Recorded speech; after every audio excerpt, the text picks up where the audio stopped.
Hello and welcome back to the Guide to the Black Madonna.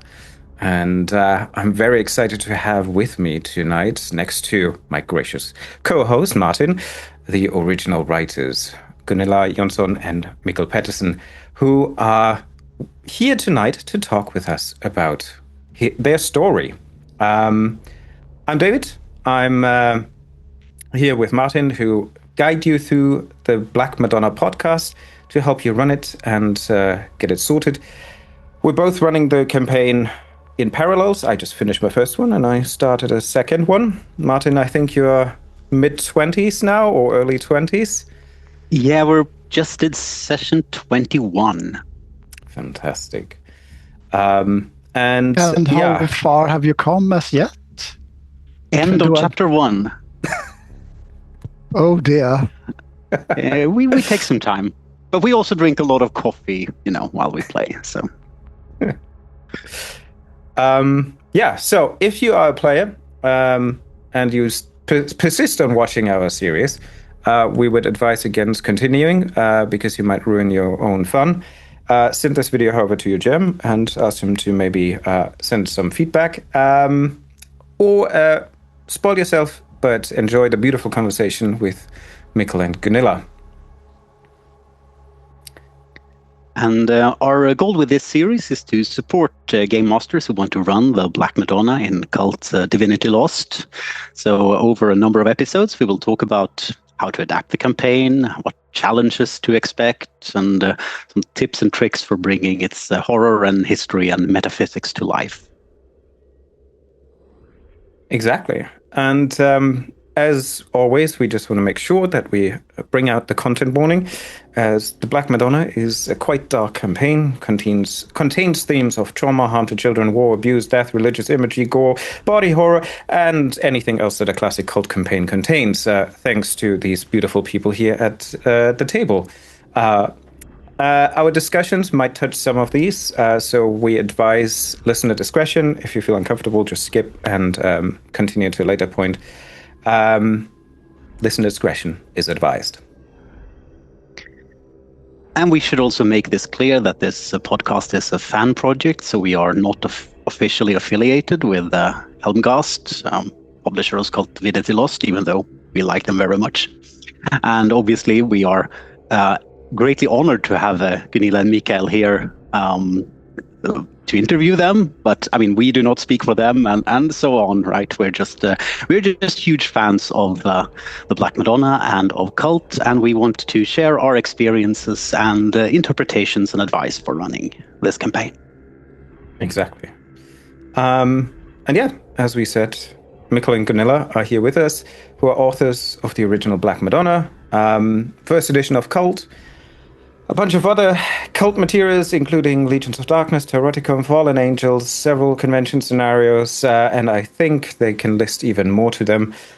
So I would just like to give the microphone over to either of you. Maybe start with Gunilla. Could you give us a brief introduction of who you are and what caused you to write this beautiful asset? Well, my name is Gunilla Jonsson, and I'm Swedish. I started my role-playing writing career with my partner Mike in the early 1980s when we wrote a game called Mutant, post-apocalyptic fable with rabbits with laser rifles for a Swedish role-playing game business called Target Games, Äventyrsspel. And then we made 2 games of our own, one historical game, En Garde, and an agent game, ninja game, maybe you could call it, Master of Shadows. And when this role-playing game company, Target Games, wanted a more grown-up game for the Swedish market, they asked Mike and me to make a game based on this ninja agent game, Masters of Shadows, but darker and more horror centered and made for teenagers. And that basically was what they asked of us. So it's not something we made because we felt, in our deepest heart, this is what I need to give the world. No, it's just a work for hire, actually, from start. But when we got into thinking about it and working on Cult, it grew on us, and we felt that to make it really good, we had to invest something of ourselves in it, and we were interested in ritual magic, and we were great horror movie fans, so we used that, and well, we forged something, a world out of it that became Cult. You certainly delivered. Fantastic. And Mikkel, maybe you want to introduce yourself as well? Well, I can try. I'm Michael Petersén. I'm Gunilla's partner since 1982, and we've been writing role-playing games almost all the time. Gunilla didn't mention that we also wrote quite a lot of stuff for Drakar and Demoner, Dragonbane, the greatest Swedish role-playing game in the 80s and 90s.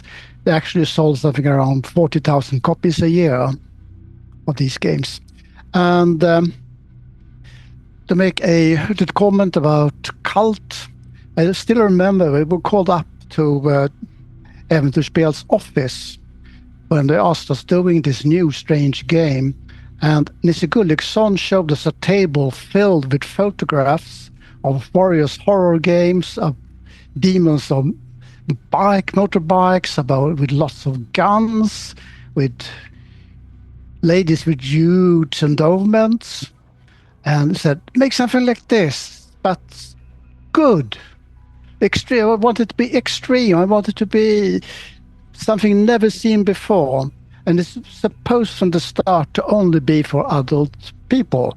And one should know, at this time, role-playing games in Sweden were mostly played by young boys between the age of, let's say, 8 and 12. They had started to grow up. So Target Games Äventyrsspel wanted to catch these people when they entered puberty. Ergo Cult.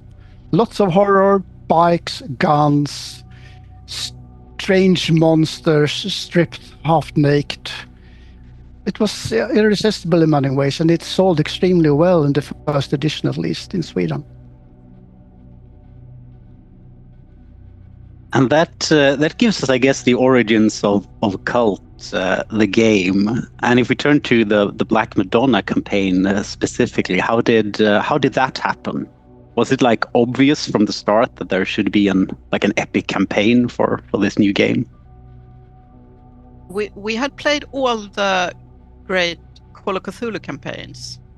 I'd game mastered them in the 80s, so we really liked big campaigns. That was kind of a holy grail thing, and very few big campaigns had been made for Swedish role-playing games by that time.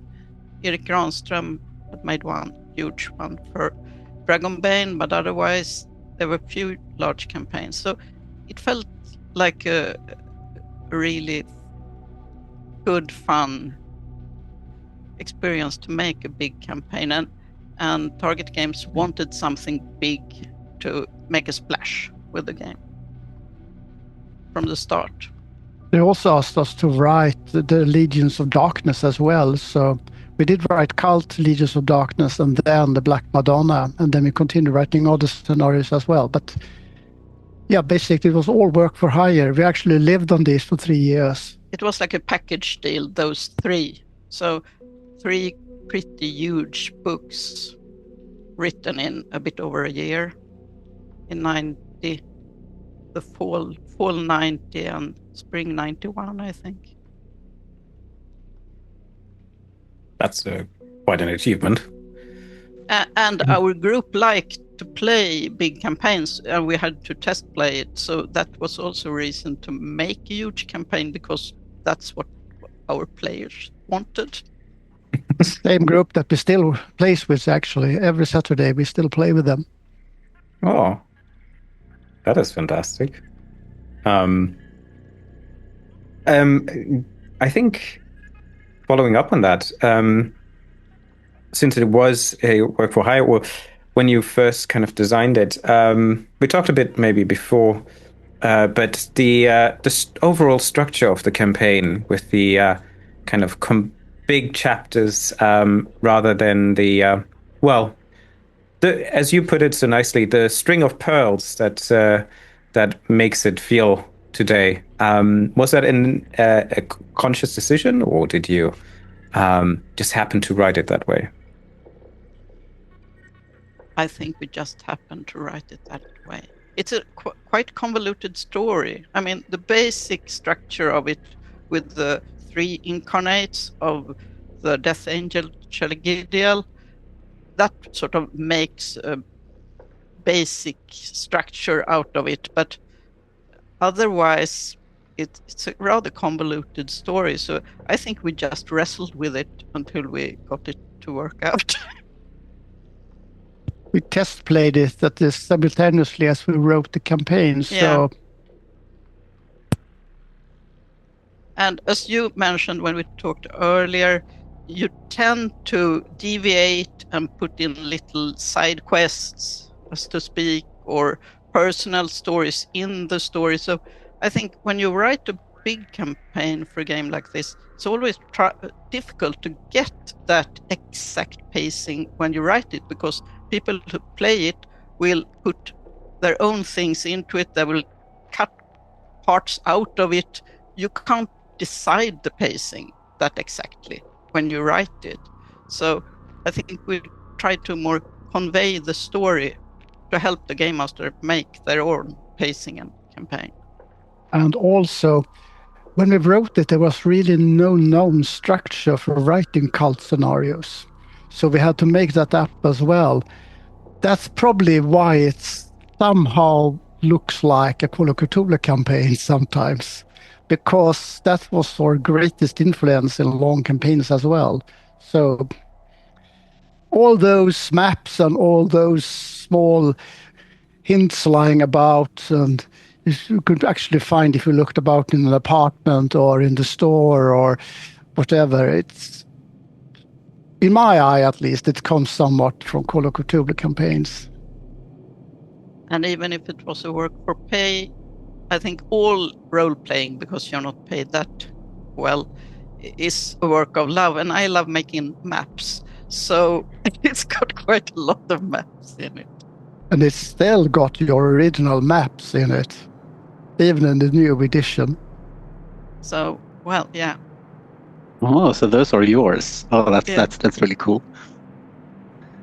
And you mentioned some important inspirations here, like ritual magic and horror stories, horror films. We can definitely see that in the Black Madonna, and I guess a desire to make things sort of extreme in a way. We can also see that. But I guess are there some other like big inspirations for this campaign? I guess there's the sort of secret agent theme as well that kind of runs through. Yeah, John le Carré. Of course, because it's set mainly in Berlin. I mean, the lion part of it is in Berlin. So that gave the Cold War agent flavor to it. And I think since we wrote Cult just when the Berlin Wall had fell and when the Soviet Union was falling apart, this was a big thing. It was on everybody's mind, and we were fascinated by the changing Soviet Union by the time. Oh, what's going to happen? What is Moscow like now? What is Leningrad like now? When it has been like in a glass cube for many years, it has been frozen in time almost, or perceived as such from the outside. It's very close to Leningrad from Sweden, so both Eastern Germany and the Soviet Union, it was close to us, and it was very something people talked about, something important.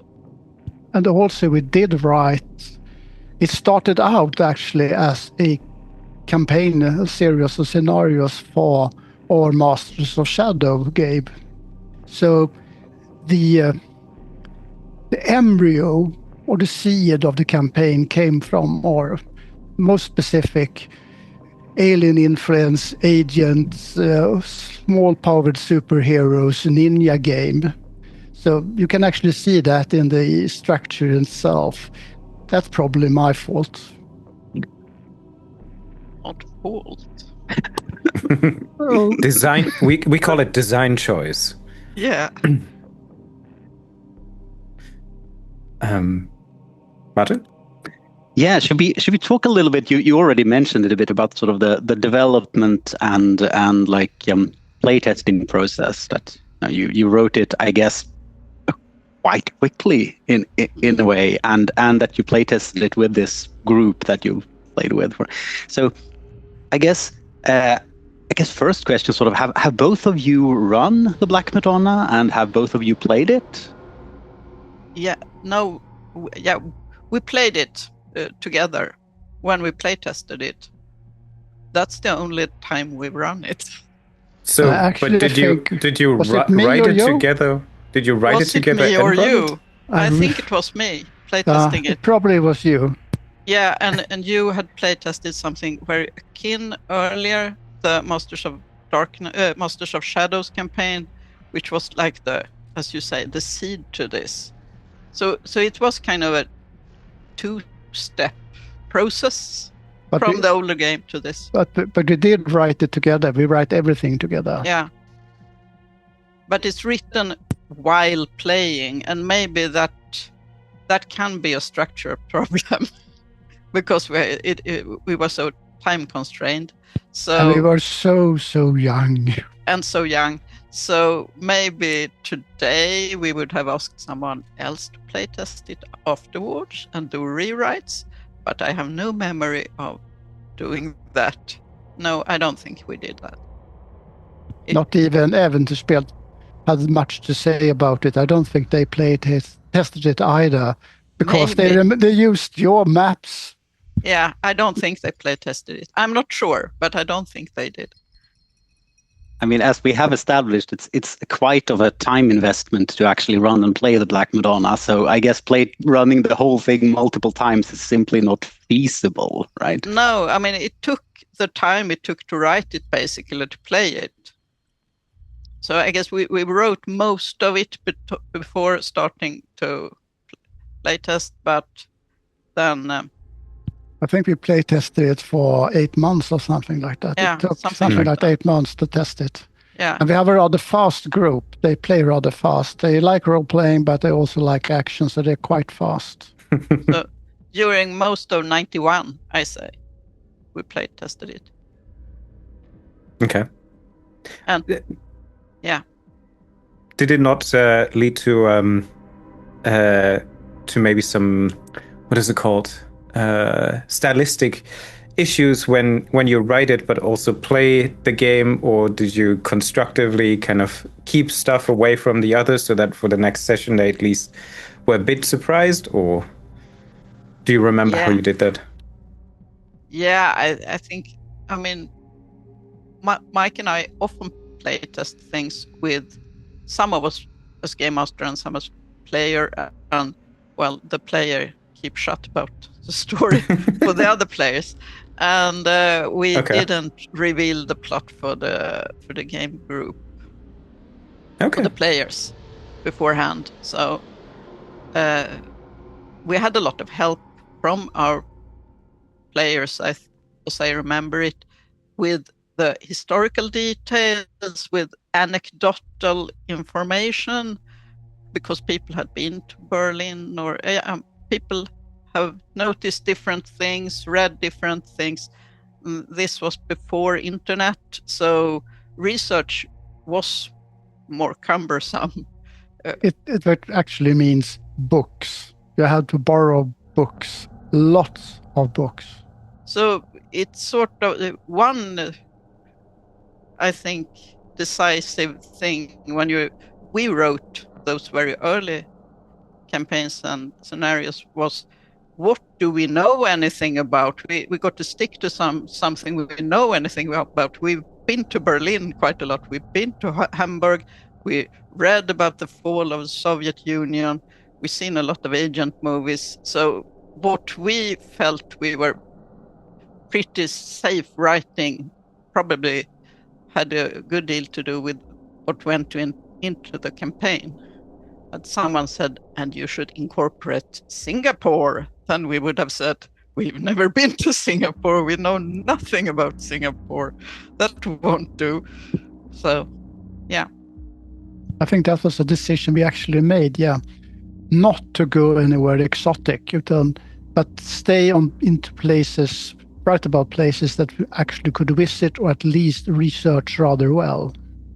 And going to Singapore or Hong Kong or Nairobi, like in a Call of Cthulhu campaign, would have meant quite a lot of difficult research as well, because they were not as easily available as books about. We could find guidebooks about Berlin. We could even find information about Russia in the 80s without that much of a difficulty. So it also shaped the campaign, I think.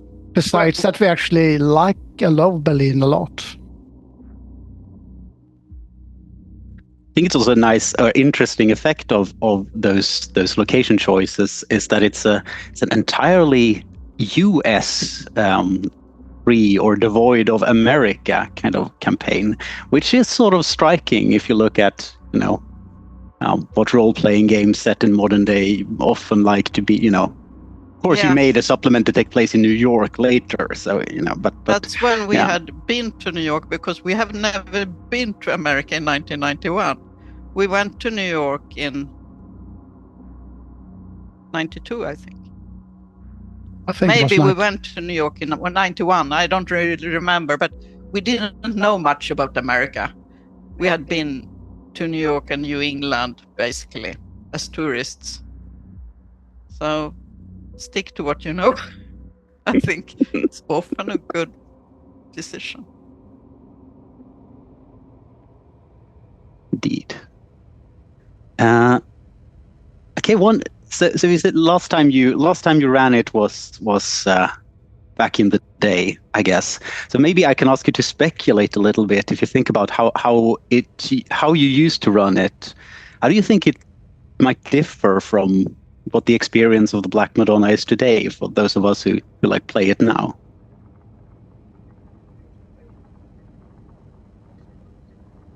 Oh, sorry, I cannot hear you. Sorry, no. Did you run it with the Cult Divinity Lost rules or with the old rather clumsy rules?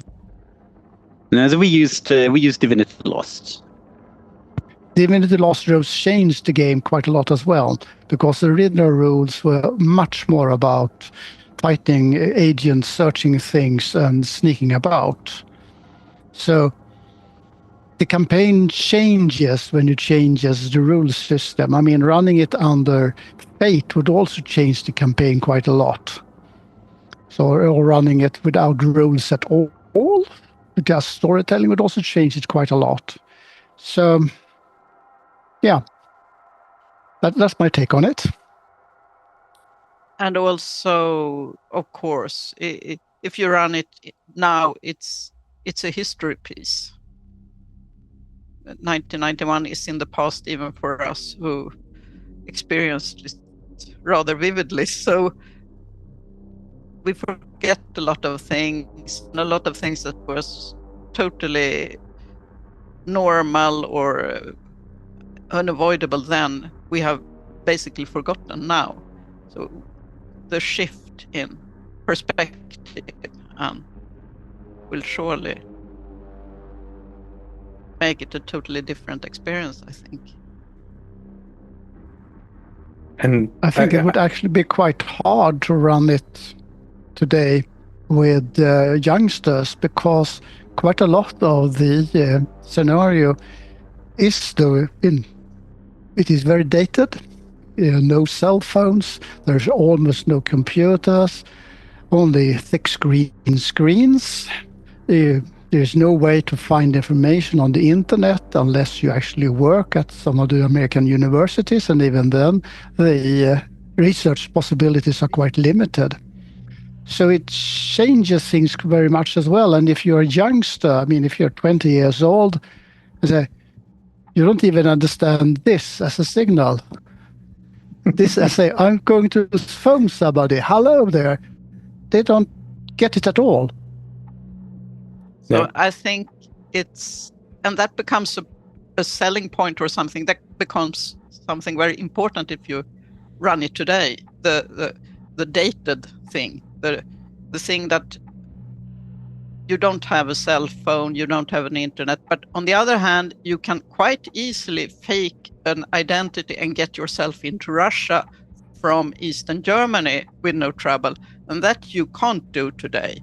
It's very difficult to make that travel just by the way if you're sought after by the police. So it's a different world, and I think that gives a more of a scientific fantasy feeling to it. This is another world, it's another time with rules not of this day. So I think that's a big difference. Our players were like fish in water in 1991 and knew what they could expect. I think one of the big things that you mentioned is definitely the mechanics. And when we met in Danzig last year, that's when we just entered the missile bases. And just a month ago, we finished all the missile bases.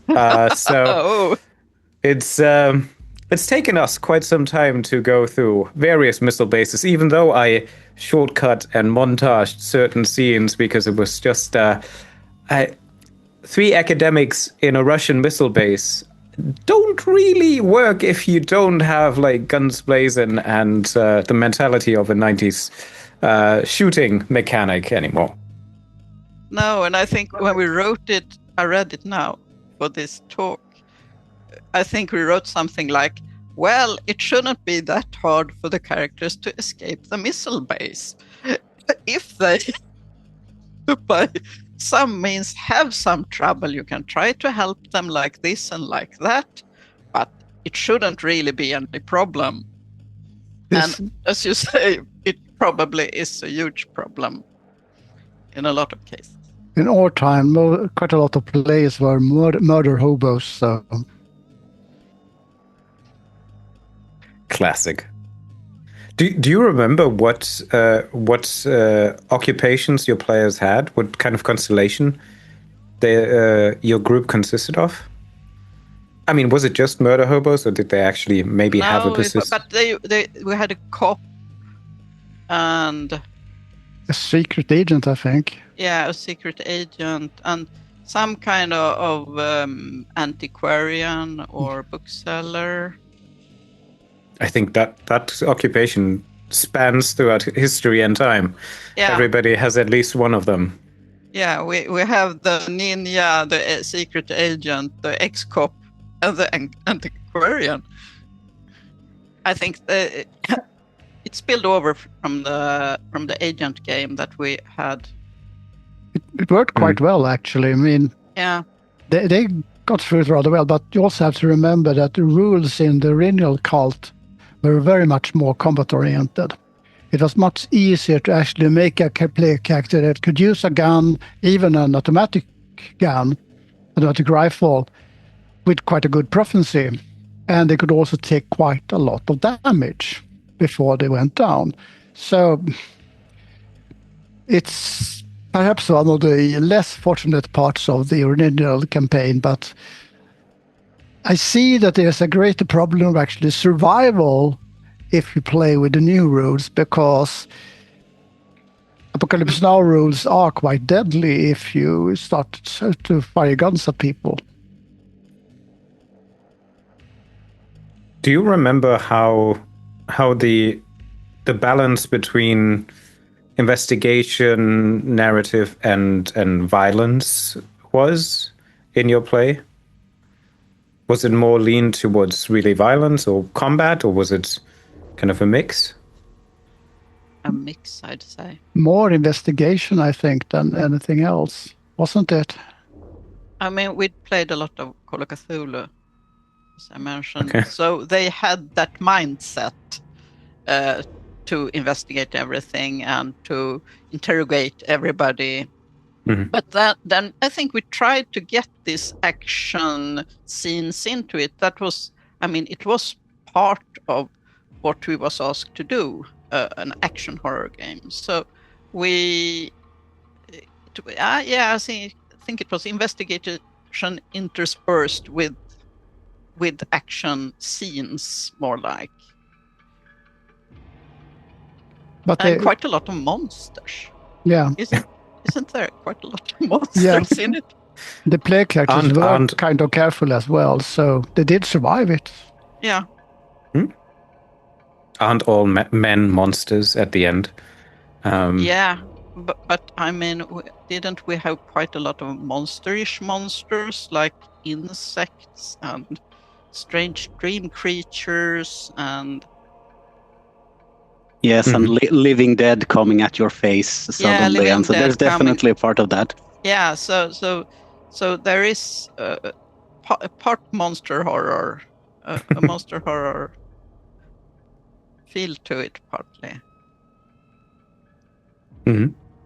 I think we tried to sort of show what Cult could be, because this was the first big campaign scenario made for it. So we thought we should have action, we should have this religious iconography, and we should have living dead and monsters and devils, and you are doomed. And well, we tried to cram it all into it. Maybe that's why it's so big. I don't know. It certainly contributes to the story, I would say, but it doesn't lessen the fact. I think that's why Martin and I are trying to kind of dissect it to the degree that it's a bit more digestible, because I think one of the big issues with the new rule set, as we all said, is that it's a bit different to kind of adapt this setting now to the rules, and that makes certain choices, certain locations much more difficult, much more considerable for the GM or for the players, even if a group of academics. Is there really an incentive for them to infiltrate a Russian missile base, even if they are? KGB agent tells them to. Exactly.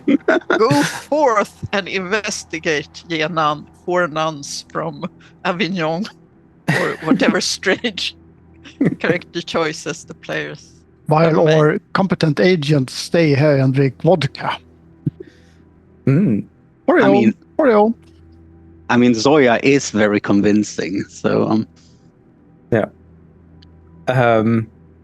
But maybe as we're already at the topic of setting, it has the Black Madonna, as you mentioned earlier, Michael. There's these kind of major kind of location scenes that you could research, that you can investigate, that you spend a lot of time into.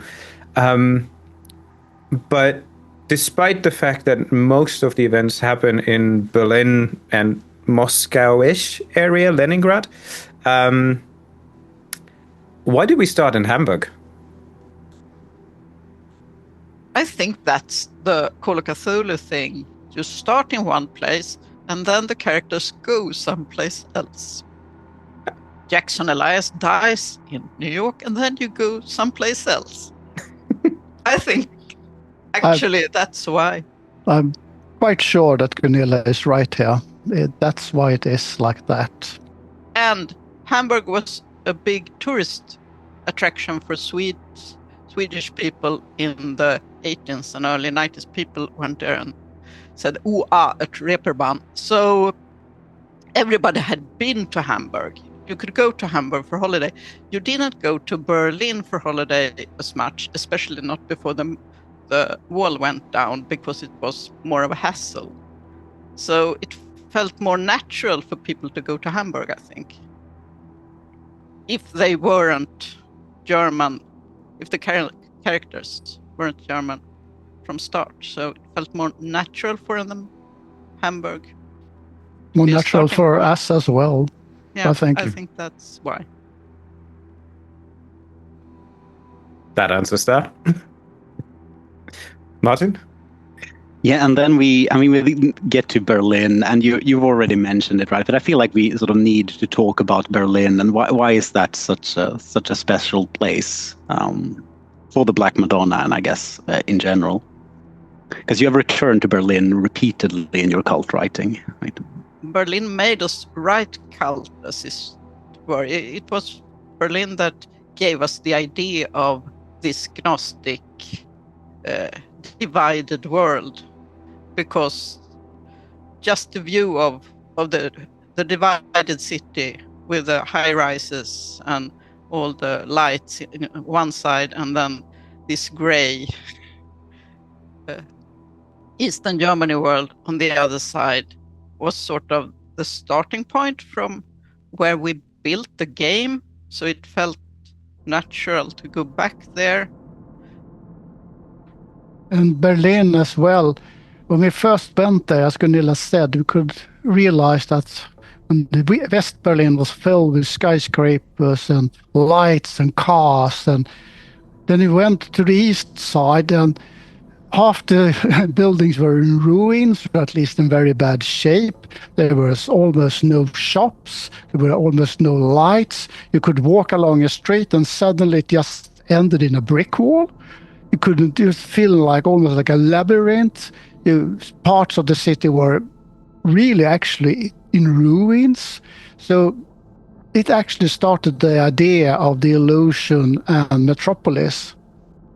And we had been asked to make a cool game that would hook teenagers, containing devils and motorcycles. And Berlin by 1990, 1991 was a place where people went because you had these collectives in Prenzlauer Berg, you had all these anarchists, and it was like a changing scene where people went for the music and for the art. So it was a good fun place for kids in 1991. And I think that played a role too. We're making a game that are supposed to feel cool and, feel young. And Berlin in 1991 felt like that. We do love Berlin, though. We've been there basically every year for a couple of weeks. So it's a very, very nice place with lots of culture, lots of cafes, lots of good restaurants. And these days it's just one city, but it used to be two cities. So yeah, we like the city. And as I said, write about something you know something about. And Stockholm is so peripheral. So Americans probably don't even know what it is. But most people have heard of Berlin. So in a role-playing setting, because Cult was meant to be translated into English from start. So they said we should have something that we can sell to an international market. And then we couldn't really have a setting in a small Swedish town nobody had heard about, concerning things nobody outside Sweden knew anything about. So Berlin felt like it's a world city. It has lots of history, and it has a lot of Americans, because the American bases were still there in 91. So Americans know about Berlin. A lot of Americans have been to Berlin. That felt kind of meaningful as well, I think. Fantastic. And what about, St. Petersburg or Leningrad? It is one of the other major locations of the campaign. You said you were researching through books and material, but did you also go there yourself? Because there's certain... No, we actually have never been to Leningrad. Or St. Petersburg. May sound strange, but no, we haven't. So, and it wasn't that natural a tourist destination in 1991, and we never got to go there afterwards. You have to remember that the Soviet Union was still there. when I wrote this campaign. So it was absolutely more difficult to actually go to St. Petersburg at that time. And, well, for different reasons, we didn't. So the whole Russian part is pure fantasy. We had never been to Russia by that time when we wrote it. So, and the Russian part, I think it's less of a natural scene than the Berlin part is.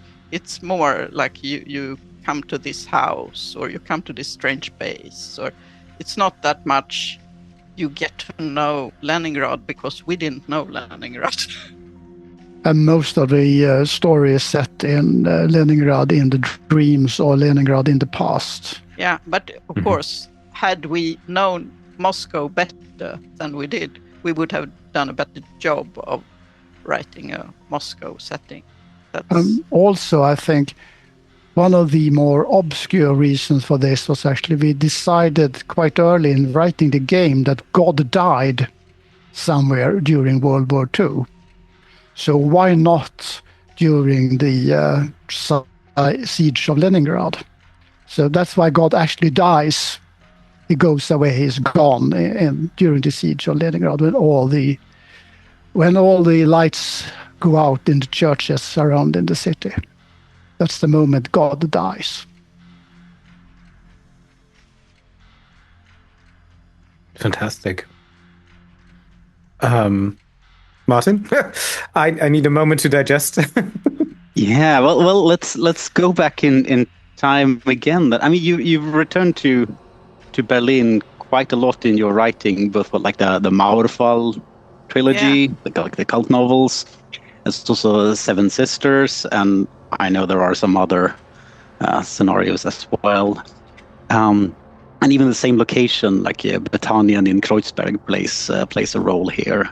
So you traveled through time here, like 1945, 1991, 2017. What are the salient differences? What journey have you witnessed here? And why do you keep coming back, I guess? I guess, I don't know, some people who write things say you can't write about everything. You have to, like I say, you have to write about something you know something about. And we keep coming back to it, I think, because we feel it's a big story there to tell, different perspectives. From different perspectives. We're writing a campaign now, set in Berlin. With some source book information about Berlin as well. And where the Stasi secret police archive play a central part. And rather paranoia-centered campaign. So I think it's basically that feel we get. You get when you have a game setting, and you want to make a full rounded out setting about it. So I guess we took Berlin and made it our sandbox for cults. I think it's something like Ed Greenwood made Forgotten Realms his, and wrote some novels in it and put all his campaigns there, and it's still alive. They're still making stuff for it. So not that many people have made things for cult version of Berlin so far, but let's see what happens. So it's our Waterdeep. I see. Yeah. Yeah. That's interesting. Or maybe Laskan more. Or maybe more like Laskan. Okay. I think going a bit towards the next section of cosmology and metaphysics of the campaign. One of the things that is definitely noticeable, and we talked about this already, is returning to a place but changed in time or changed in some aspects. Is this this reoccurring feature? Is that a coincidence when you wrote it, or is that an actual theme? Is there something underlying about the change of a place, of a transportation of elements? I mean, Cult's base premise is that we live in an illusion, that our world is a shadow of another world, that it can be transformed in different ways and it can be seen in different ways. And I think maybe that is something we partly took from the spy novels as inspiration for Cult, because as we talked earlier about, we have this John le Carré spy theme, and the spy game came before Cult. So this idea that reality can change, you can change reality, different people have different realities, but the place can be the same. I think that that's a very important theme for the game, for us at least, when we make things for the game, as a way of describing a place, problem, a process from different perspectives, using different times, using dreams, using drugs, using whatever that changes the perspective. If I may go back to Berlin as such, why you write so much about Berlin, it's also, apart from that I actually love the city, we also realized, if you look up, we've been writing about Berlin for Cult. We actually started with our first scenarios as it is now, set in 1945. It's a very different city from Berlin in 1954, or Berlin in 1961, or Berlin in 1989, or Berlin in 2017 to 2020. So just by showing the changes, you actually, I think, go deeper into the city. You get better understanding the city. In some way, for me at least, I think we're in by our own small way, we are trying to follow into Amanda's footsteps and actually getting to communicate with Berlin in a manner of speaking. We are trying to get Berlin to talk to us through graffiti and the way the street changes and the way that people changes and the conversations you can almost hear from people that pass by. It's a living city. It's fascinating in many ways. And I suppose that's true for all big cities, but as I said, you pick one and you get to know it. Someone said to us, shouldn't you take Cairo? Cairo is such a fascinating city. Yeah, it is. We've been to Cairo, but none of us speak Arabic, and we haven't been that much to Cairo. No, we couldn't do this with Cairo, so you have to pick your scene. Just the idea of writing a series of novels set in Cairo is interesting, but rather difficult for at least from a cult's view. And if you write something else like ordinary horror stories or some sort of detective story, criminal story, it's also dig where you live is a way I think actually works quite well. And we almost live in Berlin. We wish we did. Not with the current housing market there. Well, that's an interesting concept there. When we first went there in the early 2015, was it, or 2016, starting to write the first novel, we actually had a chance to buy a 6-room apartment in Charlottenburg for around 200,000 euros. Much to our chagrin, we never did. But it was actually there on the sales. A beautiful 6-room apartment with a huge hall. On the 3rd floor, I think it was, in Charlottenburg. But then we would have to sell our apartment and we had to move, and, well, it never happened. But we were actually considering it for a while. And now, as you say, the housing market is awful. The same apartment probably costs something around 3 or 4 million euros. if it would be even for sale, because that's last I was in Berlin, a professor for law asked me at the bus station if I know somebody who would have a flat to sell or rent because he's looking for a place for his niece or something. And I was like, okay, professors of law ask me now about ask people about housing locations. Okay. But yeah, Martin, what is your next question? Should we talk some cosmology? So this is, I guess, one of the things I like the most, but you can pick and choose. So the introduction of the book, that of the Divinity Lost edition of the Black Madonna, your little introduction there kind of describes the Black Madonna as sort of an exemplar of what a cult game can be about, right? And one of the things you really do is you put some central pieces of the cult metaphysics like very, very prominently on display, like the Shagidiel and Bina in the opposition, and the magic of dreams and so on. So I guess simple question is how did you end up with these themes with Shagidiel and Bina and the dreams?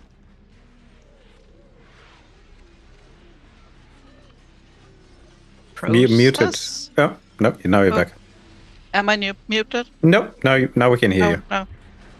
I think it was a process, and I said before, we tried really to get the central concept into this campaign because it was the first campaign. So we felt we have to try to make clear for people what this is really about. And we, especially the Angels of Death, were very important in the metaphysical structure. So we felt we should use one of those. And we wanted to weave it into this political, historical reality, the now of 1991, the fall of the Soviet Union, which happened before our eyes while we wrote it. And I think that's where Bina came from in some way. We wanted to give something, some kind of personification of Russia that wasn't part of the communist era and not Tsarist or sort of pre-communist either. We tried to find something that would sort of personify some idea about what we felt about Russia. And we also visited this monastery with the painting of the Black Madonna. Was that Poland? In Poland, yeah. Which was a kind of strange thing. We were invited to go and see the Black Madonna, and we actually got to see the painting itself through just a short corridor, and I think I was quite open, not hidden at all. But it was a very strange. It's a Black Madonna. It's blackened by age, I think, but it also somehow sets some seed of something into our minds, because we got back to that when we actually started considering how should we use the Bina or some of the other in this game setting. So I think that's why the Black Madonna is there, because we actually saw the painting in Poland when we visited Poland. Yeah, I think so. As I mentioned, we hadn't been to the Soviet Union before we wrote this. So we'd been to Germany and Poland and Prague. So we sort of just knew about the Eastern Bloc from those countries. And the Black Madonna sort of caught we were fascinated by the iconography and felt that we could use it. It was kind of a magical moment, so to speak. Yeah, and those magical moments, the feeling of this is a magical place, this is magical moment, the magical process, that was very important for us when we wrote Cult. So it has this occult or, well, mystical. Otherwise, it was all a work, piece by piece, I think. We started out basically just with this disease, I think. And we started out with the background of Shagidiel actually incarnating in Leningrad. But after that, I think things just grow almost by themselves. Sometimes a bit too much by themselves, perhaps, but there you are. It is what it is.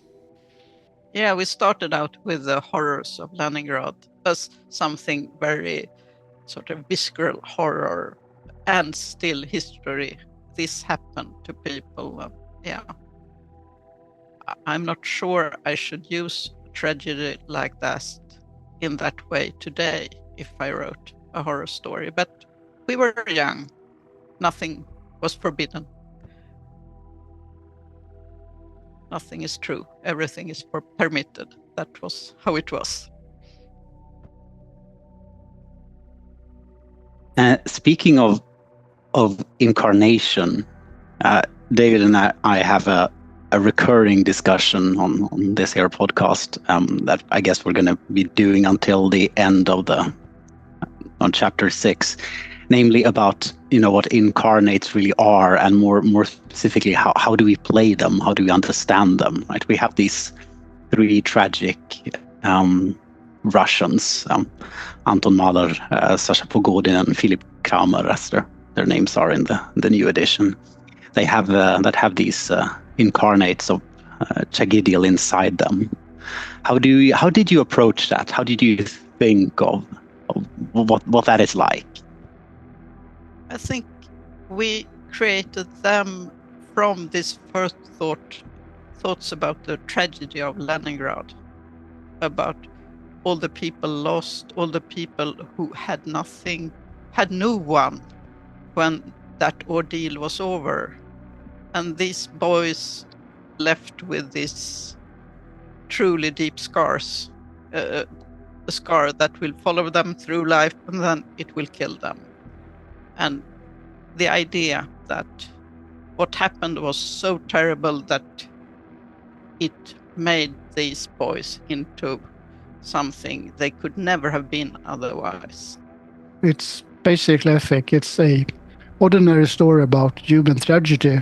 They were destroyed by their background, what they experienced when they grew up destroyed them. They were turned into these monsters. They weren't born like that. They were turned into monsters. So just putting Shagidiel there was kind of like an infection of some kind of hopeless anger and wrath at all the rest of the world, and a desire to get even, just like the hurt kid would have. So I would play them depending on when in the story you are. Starting early, I would play them as quite usual people who are hurt and damaged, but they're not. Of course, they have some evil parts in them. But I think some of these things, they don't even know why they do them. They are so damaged by their past that they can't really be expected to act like ordinary humans anymore. Like quite a lot of people are victims of crime or war or abuse. So the monsters are actually the people who abuse them. They are still victims in a way, even though they carry an angel of death within. And later on, I would say that the death angel influence grows until the big change when the death angel actually steps out of their bodies. Big spoiler there, but I think most people have actually played it by now. So I would still keep the victim part all the way to the end, even though they are turned into monsters, but they are turned into monsters. That's important to remember. Do we agree, Gunilla? Great. It's a good. Yeah, I think that's an approach that I'm taking in my second run at the moment, giving them focusing a bit more on their human nature and the damaged person they are, also within a discussion that I constantly have with Martin, and when we refresh that topic again. Yeah, and the slow decline of their, because I feel like the balance between Jagdigil's power growing stronger, their incarnates kind of waking up, the anticipation and so forth, that is what kind of then breaks them and turns them the evil to emerge in a sense. Yeah, I think that's a nice summary. And maybe connecting to that, there are some other tragic monsters in that case. The Nephirites, the true victims of Pogodin, the old one, who, well, are they victims? Are they monsters? Are they good? Are they evil? They are victims of circumstance, I'd say, or they are people who can't escape their past. It has frozen them in this very strange form that is a Nephirite. They were human women once, but now they are frozen in this form because they can never leave that horror, that thing that happened in Leningrad. So they're frozen. Like we talked earlier about different time settings, this is a kind of play with time as well. I think that they are the people they became in Leningrad, and they can't get away from that. They can't grow, they can't change. They are frozen in this horror. But they're bound to this dark, powerful force and have to obey its will, even begrudgingly, maybe. Yeah, even begrudgingly, but they can't find any way out. They can't begin anew. They can't lay the past behind them. That's impossible for them. But they do get more agency at the end. Mm-hmm. Yeah, the player characters hopefully can help them to take baby steps away from the past. Yep. That's the best you can hope for an Nephirite. Baby steps. In the theme of the campaign, questionable, but yes. Martin, anything else? I guess I will maintain my pet hypothesis that the three Nephirites are like the true heroes of the campaign, and we'll see if that holds up until the end of chapter 6. There's another sort of half-joking thing, I guess I just have to ask. So also in the introduction, you describe the Black Madonna as sort of simple and a tad cartoonish. And again, only half-joking here, but given the complexity of the campaign, I have to ask, what would a complicated cult campaign look like? Do you really want to know? I don't know. Maybe not. We are actually, the new campaign we are writing, which has the temporary name A Memory of Berlin. That was it? A Remembrance of Berlin is the working title for it. And it is perhaps as complicated in a way as the Black Madonna, but I think and hope it's much better structured. We have tried to keep the episodes more separately. We have tried to make them possible to play separately. We have tried to make the connections between the scenarios or the adventures, basically 7 adventures set in a campaign, so they actually mix together more easily than they do in the Black Madonna. And of course, it's written for the new rule system, so there won't be so many firefights, I hope. Some firefights. Are there some missile bases? No, there's a military base. Okay. In a way, a military base, a sort of a military base, military-owned area. Mm-hmm. Okay. And I also think that the occult theme calls for a certain complexity. Mm-hmm. Occultism is by itself complicating things. You can't have sort of very cartoonish occultism, I think. Yeah.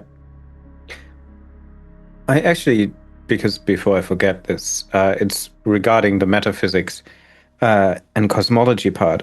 One of the big elements that is very beautiful and kind of also different is the dream chapter, dream magic that is happening kind of within the campaign. Now, it can happen in my case as well, and the way it is written, that it's a bit difficult to understand once the dream chapter is over. What do you do with the powers of dream and magic that you've learned in the later parts of the campaign when it's mostly infiltrating, shooting, and doing away with bad guys? Well, there are some areas you actually need it in the end in Leningrad. Yeah, exactly. Okay, there you need it, but yeah, up to then. And it's a vehicle for telling the background story, to be blunt. Mm-hmm.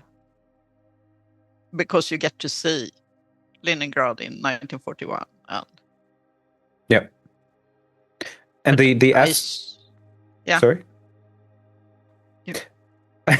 I was just curious about the development of the magic aspects for the players. Did you have that in your campaign already? Like, did you give them the magical abilities that, in the new edition at least, where they can shape and shift and change the dream world? Yeah, we did. And we had some dream adventures, I think, when we played it, when they were in Moscow as well. So they used to dream. We used it partly for, how should I say, info dumps? No, like when they were a bit lost, they could use their dreaming as a way of finding their way in the story. As you mentioned, Martin, or if it was you, we could have a problem in the missile base if everybody is a bookkeeper or a clerk. So dreaming is the way there to give the characters help to get out of a situation where they that could seem hopeless, but they can learn through dreaming how they can navigate this labyrinth out of the missile base, for instance. So it was a way to help the characters as well in the late parts of the campaign that got a bit more actiony and difficult to handle, especially if they didn't have any contacts in Moscow and, well, weren't special agents. And the dream magic in itself gave them some more information about the universe in itself in Cult. They did learn more about how the illusion and reality is constructed. So all players did learn basically all of that dream magic, and it was quite useful. And perhaps it's a bit much, but it was also a way to make sure they could actually have a chance of taking out 3 incarnates of Shagidil. It made it slightly possible, at least, to believe that they could actually do this. And life is but a dream is also a way of explaining things. We do live in a dream base in a way in Cult's mythology, so... Mm-hmm. Yeah, for me, this is really one of the things that sort of sets Cult apart. That makes it, and also has made the campaign so far so enjoyable. That there's such an incredible, I guess, tolerance for, or space for, putting in surreal things that may or may not make sense, and that are, just there for symbolism, or just there for, to introduce echoes and that kind of thing. And that is. The diagnostic question from players out of character in the Cult sessions, like, am I seeing this too? I'm like, it's It's a joyful experience. And I guess Shall we? Go ahead. Yeah, Black Madonna. In the Black Madonna, the powers behind the scene is more active than in most cult stories. I mean, the Bina incarnates and tells to characters, "You do this and that," and woody. So it's a more magical story than many other cult stories, I think. And you can play it in different ways, as a bit toned down or a bit over the top or very surrealistic.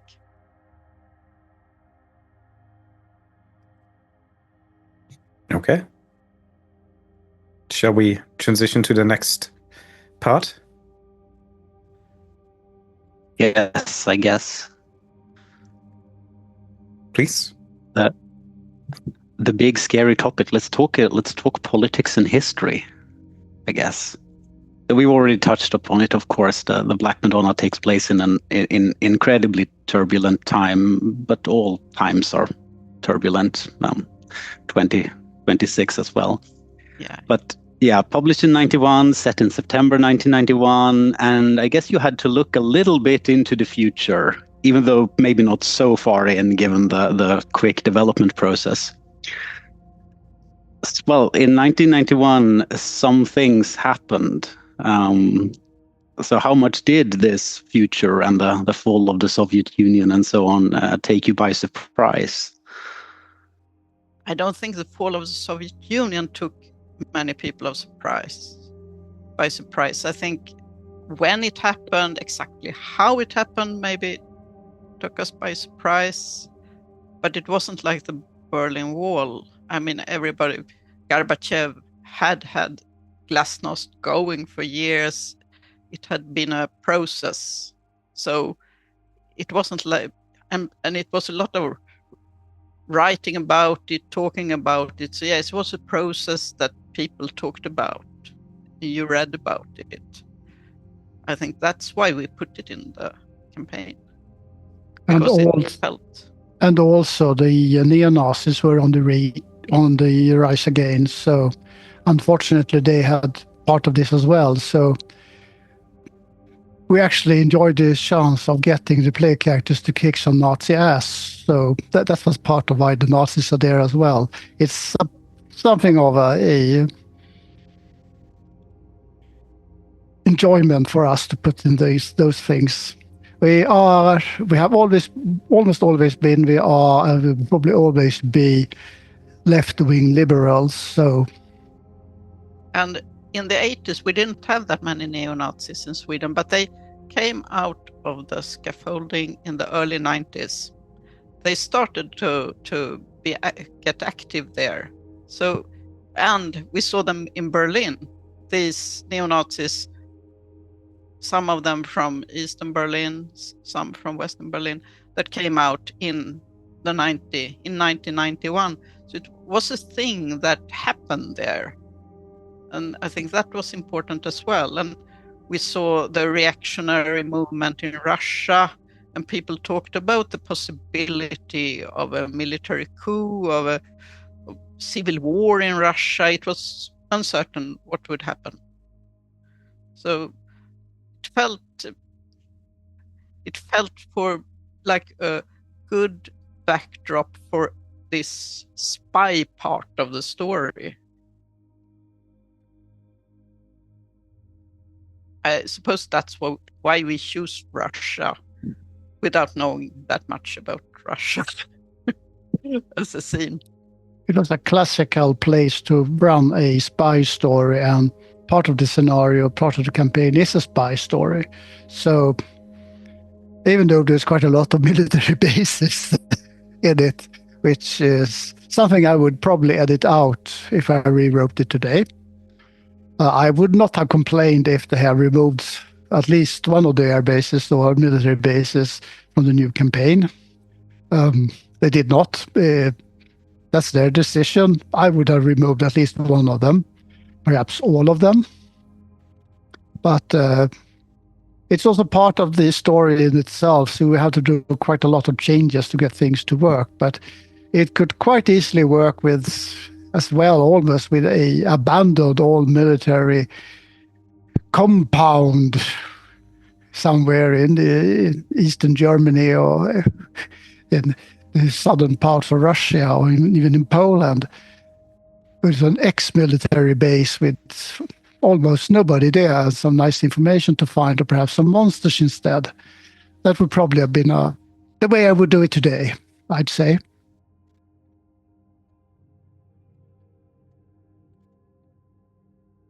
I can agree that even my players thought it was maybe one military base too many. Although I did enjoy the levels of pressure and threat you can include in that, because during the fight at the second missile base, when they fight the second incarnate, one of the threads that I kind of had them uncovered by this was obviously the military coup, that they kind of want to overthrow Russia. They want to create civil war. They want to kind of create chaos. And during the fight, well, things didn't go fully as planned. And obviously it was a battle between magical deities in Borderlands, and one of my players, a dream magician, tear open rifts to the dream world. So like she kind of fought with the dream world in the real world, and it was a beautiful mishmash of magic and everything.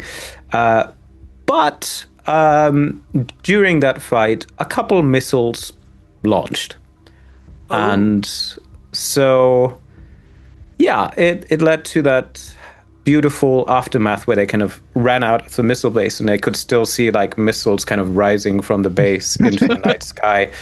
And then a big explosion somewhere in the distance, or then one at the base as one of the missiles kind of just crash landed or was exploded. And it can be still utilized, but I think one can also do without or less. But explosions can be fun. They can be. Always discard explosions. Exactly. And hopefully your cool players can walk away from explosions. Great. Martin, you had such a nice formulated question that I want to ask. Would you like to ask it? Oh, no. Please. Okay, so this might be a little bit anachronistic, because I did check, and Francis Fukuyama said that history ended in 1992. So, but still, I feel like it's sort of I don't know if it's a theme or an observation in the Black Madonna that history isn't over. Like, we have this thing that happened during the Second World War that keeps happening, of course, because time is an illusion, and we have things from the future that come sort of into our time as well. And I mean, we have, as we mentioned, neo-Nazis all over the place, and we have this Russian nationalism, and so on. I guess, do I detect just like a little bit of cynicism about the ability of like the liberal democratic project to contain humanity's bad impulses? No, I don't think the Black Madonna had that, because we hadn't seen the horrors of neoliberalism yet then. It wasn't barely born. We didn't know what would happen. We didn't know about the oligarchs that would take over. We didn't know about Putin. So well, we surely didn't know about Trump and his fascist coup. No, so now I'm not sure I think I'm a bit more nihilistic now than I was in 1991. Sort of, well, seeing a little bit of more things come around. By then it felt like it could go well, and it could go totally to hell, because we'd seen Leningrad, we'd seen the war. Sometimes things go really, really south, and it could have gone even worse in the former Soviet Union than it did. So, no, not cynicism really. And liberal democracy wasn't threatened in that way because all this story takes place in the former Eastern Bloc. And almost no part of it is in Western Europe. Mhm. And also, I think the concept of cult is partly about there's a chance for the player characters to actually become gods again, which is a bit of an theme to the concept of history is gone, the history is dead. And also, at least I haven't really given up on democracy. I still believe we can actually go through this and hopefully have something looking like a democratic state with voting for the populace and not being run by fascists or by oligarchs or by insane businessmen from whatever. But it's more unsure perhaps than earlier, more unsure than I would have hoped for. But I don't believe the cult in itself is portraying the future in a negative way. I think it's, say, we were once gods, we were evil gods, we were the evil outer gods. We have to be contained basically by other humans because nobody else could have done it.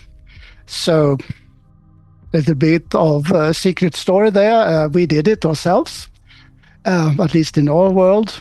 And in the end, hopefully some humans will be reborn as gods and not being total assholes. That would be a nice change. And there's a chance, at least a slight chance, I think perhaps our main character in horror novels in Mauerfall's trilogy, Amanda, is perhaps a bit of a proof of, yes, there could actually be people who are almost like gods and they can be good people. There are a few good people in the world, so there's perhaps there's some hope still.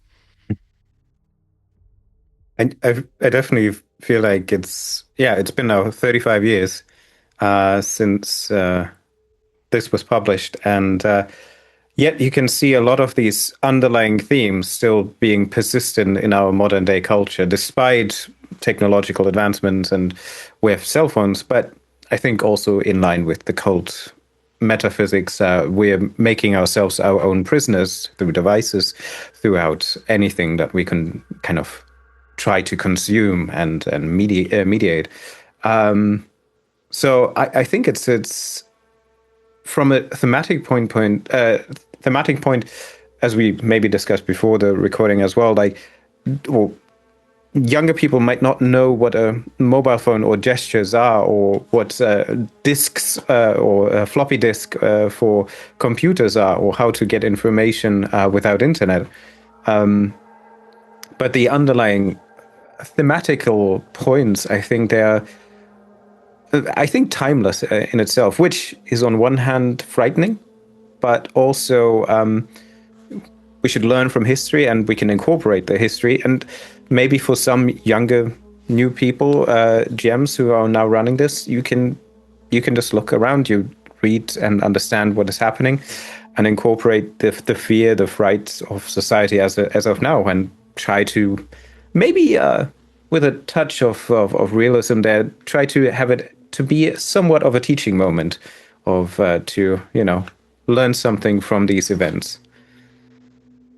And also learn that change is happening, whether you want it or not. You won't get stuck forever. Nothing's forever. So if it looks dark now, things will change.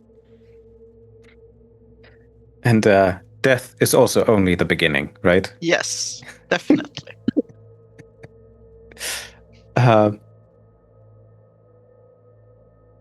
Martin, anything?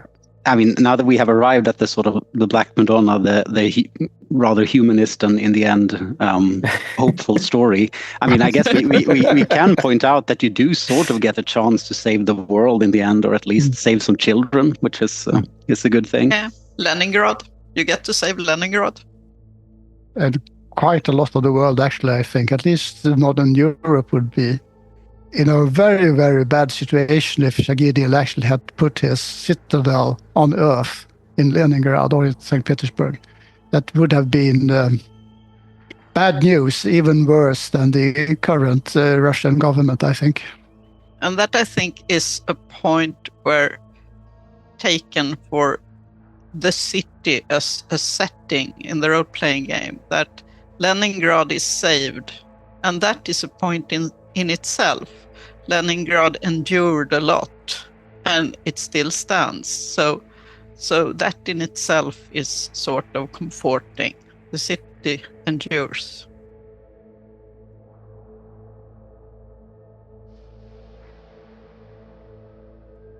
Fantastic. Yeah, let's maybe slowly come to a wrap and come to the favorite elements of the Black Madonna that come to mind. So, after all this time, what is still kind of in your mind? What's still standing out from writing this massive campaign? Still think the start in Leningrad in 1941 is very powerful. The concept of the Black Madonna, of Bina taking a physical shape to try to stop the atrocities, is a strong thing. And Shagidil's wish for pain and enjoyment is also a counterpoint. You can easily see the difference between civilization and barbarism. Yeah, you can actually see the war and Nazism and communism and of course even the church. But it's still a matter of saving Leningrad, even though the one who saves it is a representative for oppression. It's better to be alive and slightly oppressed than being thrown into hell. So the concept of, for me, it is very, very strong about Leningrad and all the dead people who might or might not be dead, and the close connection to hell, and the struggles between two powers where, yes, the Death Angels are worse than their opposites. So it's perhaps not a fight for good, but at least a fight for making things acceptable again. And for me, I think the play with history, using dream and the historical setting to tell a story. And I think in role-playing games you have to use different tricks to make that work. Should I use the same character? Should I use a dream? Should they play somebody else? Should we have a cutscene? How do we tell a story spanning over a long time span? And that's the first time I wrote something working with those elements in such a grand scale. That was good fun. I think I learned a lot from it. No, they're nice. They have certainly beautiful maps.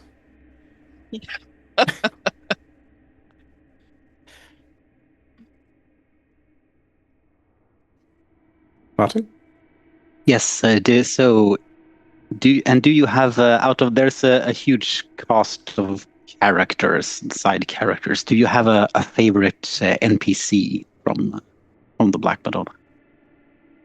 Piotr, I think, the dreamer, because he's the vehicle to tell stories during this long time span. He's the one making it possible to tell the whole story by going back in time through the dreams, and also making the characters understand that you can shape reality. you're not helpless, because it's a bit railroaded, like many campaigns from its time.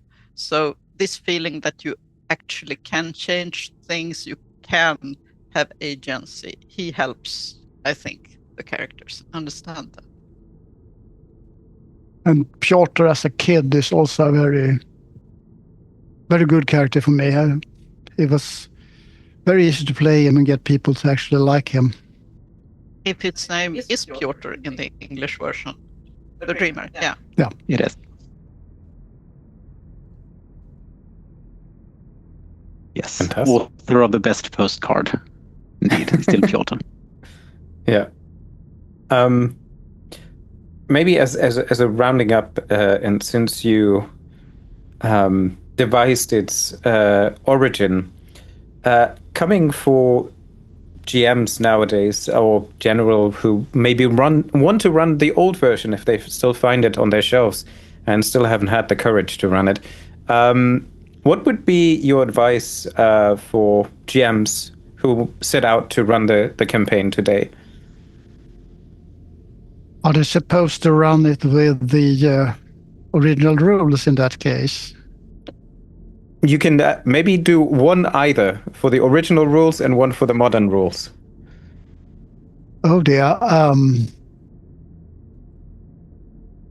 For the original rules, I would say play camp, because this is a 90s scenario for a early 90s game with rather clumsy rules, but well, so make it sort of a time capsule, and like people like to play old school rule systems like that, and go for very time specific scenes where you really get to feel the 90s feeling in clothes, in music, in what's happening, in how things look. I think that I would recommend that if you try to run the old version. If you want to run the new edition, well, I would probably simplify the rules a bit. I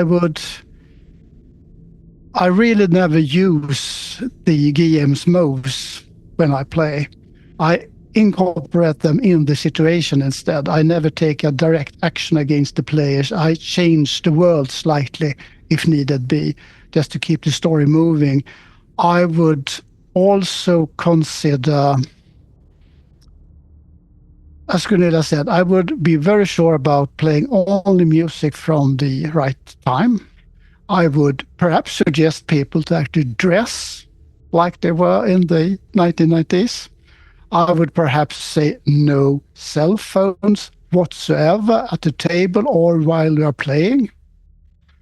I would also perhaps make sure that the deadliness of the scenario were taken down quite a bit, because it's no fun actually starting out to play characters with this disease, and in scenario 3 they're all dead and replaced with new player characters who are not diseased.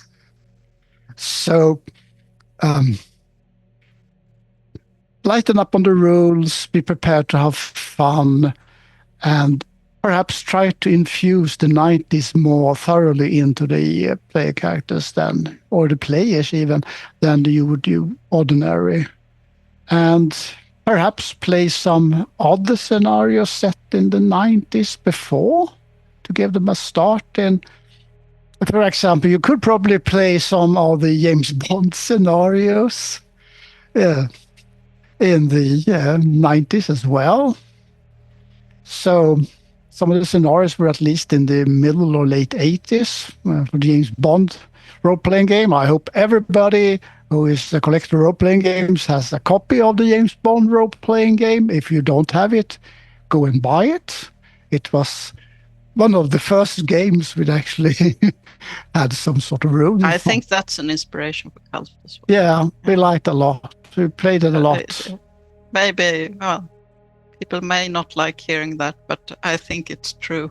And also, I think ahead of ways to avoid railroading, because the campaign has railroading elements. I mean, it starts out with you get an illness and you can't do anything about it.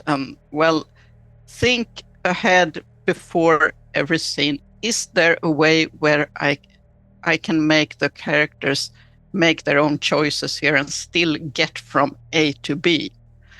I think that's very important, because it has some problems there, and you have to address them, and you have to read ahead and think about it when you get there.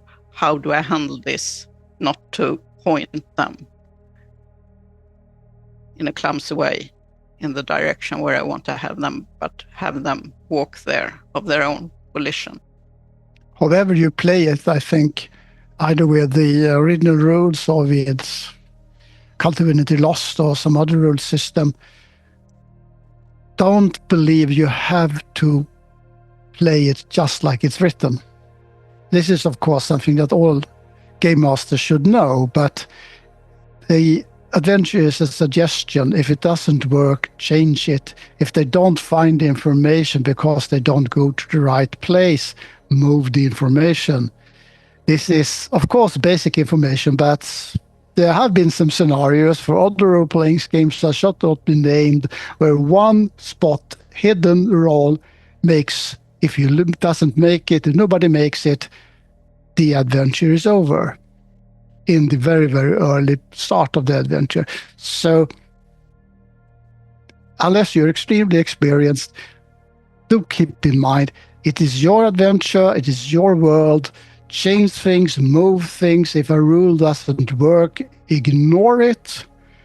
Make a new rule. Just make sure that everybody knows what you're talking about. So this is, of course, more examples to give or for not so experienced game masters, but it's still worth repeating. It's your game, it's your world. Make sure that the player characters and the players have fun, that they actually succeed with what they want to do, and don't kill them off just because they made a bad choice. See there, everyone. Now you have the author's license to change anything you need to change. Gods, remember that. There you go. One final thing on running the Black Madonna. We were wondering if there is something that you think that that groups might overlook in this massive campaign that you really think that they should linger on and make sure to put emphasis on. I mean, they need to understand somehow what, not exactly, but get an idea about what kind of power Shagidiel is, to get an idea about what is this story about. So the connection between Shagidiel and what happened in Leningrad is paramount for understanding what is this about. So they don't run about and think we have a strange illness and we kill people left and right and we don't understand a thing. And that's where I think the dreams are very important. And also, if they don't want to talk to NPCs so much, try to get the information to them in some other way. If they skip some important NPCs and thereby skip some important information, you have to convey it otherwise in some way.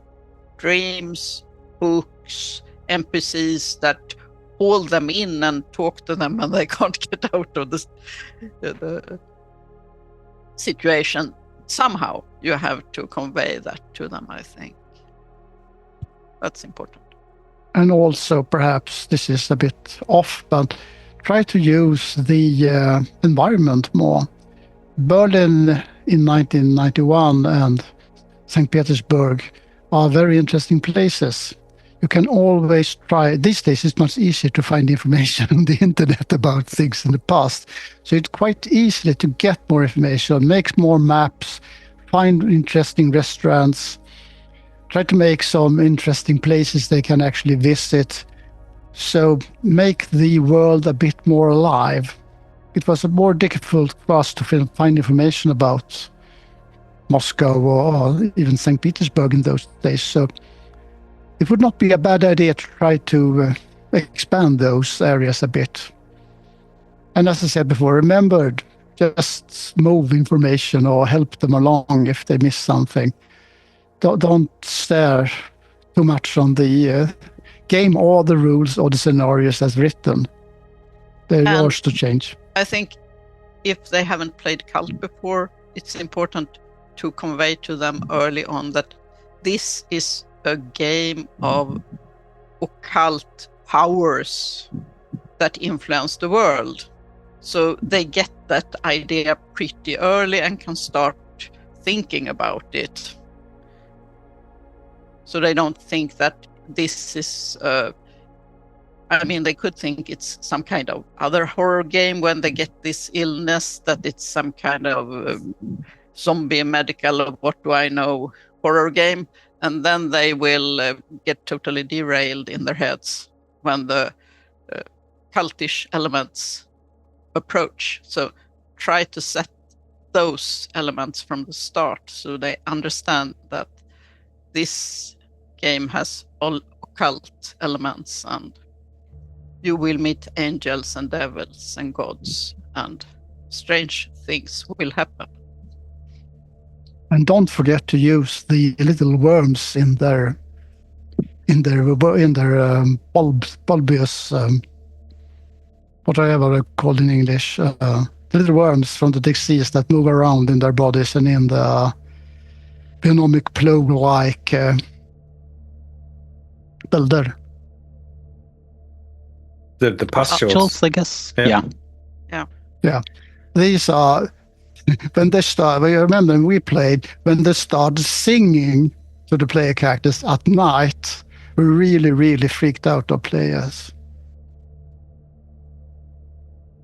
So don't forget the body horror element. No. Always important.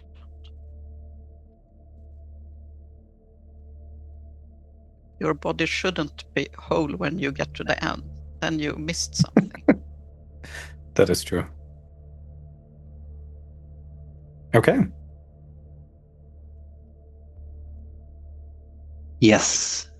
Finally, you have written way too much for Cult for us to go through all the connections between this and that and Black Madonna. I guess I should say the Mauerfall trilogy and Seven Sisters really do help put context for the Black Madonna. So if you have the opportunity to run Seven Sisters with the same group, absolutely do that. But I think we would be missing something if we didn't ask about the other big 1990s adventure or campaign like Taroticum, which takes place kind of right after, almost. So what is the relationship in terms of themes and mythology between these two big set pieces of the 90s Cult?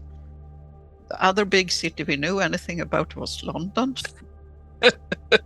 We'd been a lot to London in the 80s.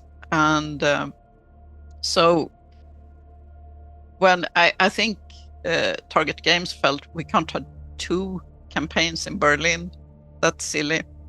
You should write something about New York. And we said, we've been once in New York. We don't know much about New York and we can't go there now because it's awfully expensive to fly there. So we settled for London, I think. And we wanted a more Dickensian, another feeling than from the Black Madonna. With these homeless and the Taroticum and slightly more old school occultism. There's more Golden Dawnish, as to speak, not that much present politics or history in it. Although the Thatcherian area, of course, has part of it. All the beggars under the bridges in London. So what do you think, Mike? I think also to remember here is that It was originally supposed to be a campaign in a box in the same size as the Black Madonna. So the story is a bit more shorthanded actually than it would have been otherwise. The concept and the storyline we made before was made for something in the same size as the Black Madonna. So we had to be a bit more.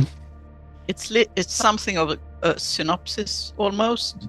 It's not really.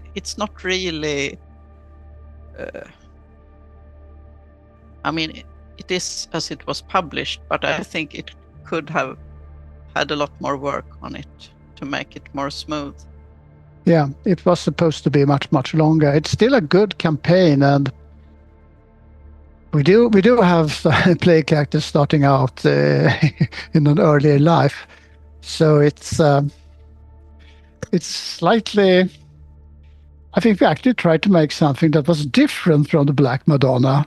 So it is more like that. We tried actively to make this, and as well as we did in Fallen Angels set in New York, different thing from the original campaign. And you should also remember that the first scenario ever published for Cult was the convention scenario when we released the game, which actually ended with the player characters destroying the world. So it's supposed to be different. I hope it's a bit different. If not, we probably failed somehow. And if there was anyone who didn't get the reference, that was an echo from the past, right? Yeah. Yes. The first scenario ever for Cult, which the player characters are, big spoiler, are the four horsemen of the apocalypse and are supposed to be destroying the world by flaying the Pope alive. Fantastic. When we play tested this scenario with 3 groups, nobody ever played the Pope. Everybody decided it's a bad idea to destroy the world. Go away, Jim. It has Jim Morrison as a Dark Messiah. And when we played it, we had, I think, 36 groups or something like that playing it, and all but 2 groups played the Pope.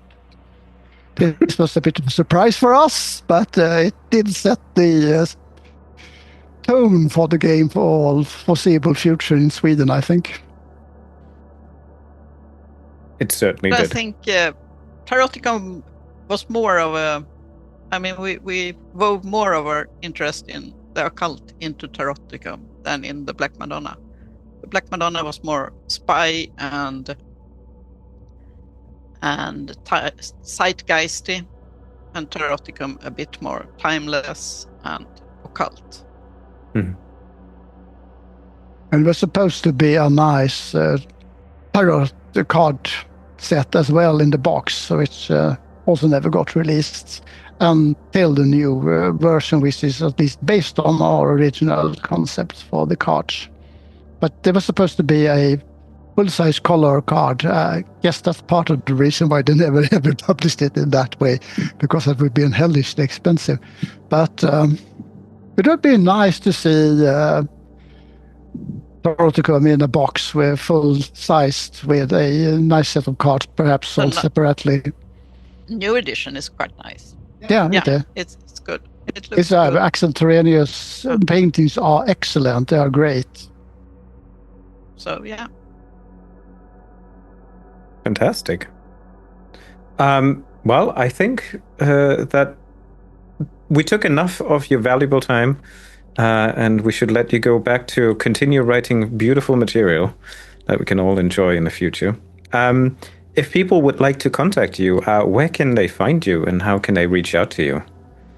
We have a Facebook page called Gunilla Jonsson and Michael Petersén. Big surprise. Big surprise. Which we will link. Well, we will link it in the description. Yeah, you link. And I have a Blue Sky account called Gunilla Jonsson. And we are also still on Facebook, so you can find us there as well if you wish. We are, perhaps since we are very, very old, sometimes a bit slow in replying. That's not because we are evil or bad people, it's because we are very, very old. Okay, no trouble. I'm glad we could have you with us tonight. And my co-host, Martin, where can people find you if they have more questions? Ooh, I guess the Illusion Horror and Con Discord, or potentially the Cult Elysium Discord, are the most obvious places to yell at me about cult-related things. So please, see you there. Fantastic. I'm David. I'm also from the Illusion Horror and Con. And if you like what we do here, we also started a new GM guide to Cult with Gabe the Herald from Helmgast in collaboration, where we kind of talk a bit about how to use moves and the new Divinity Lost rule sets and how to actually play Cult in a modern setting. So we'll, if you haven't heard about it, check it out. It's quite enticing and intriguing, and a lot of material comes out there soon too.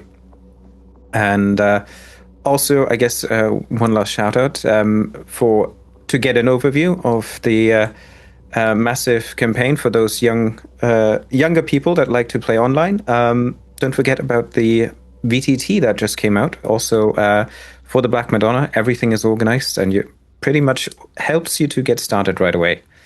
And with that, I would say thank you, Michael and Gunilla, for that valuable insight. And yeah, that was wonderful. And hopefully get you back for the next campaign and talk about that in the future. Absolutely. Thank you. Yes. Fantastic. Thank you. It was very nice to be here and talk to you, and hope we didn't sound too confused or too strange or too Swedish, but we are strange, confused, and Swedish, so it's probably quite right. And yeah, thank you very much for having us. Absolutely. Thank you very much. Bye, everyone. Bye-bye.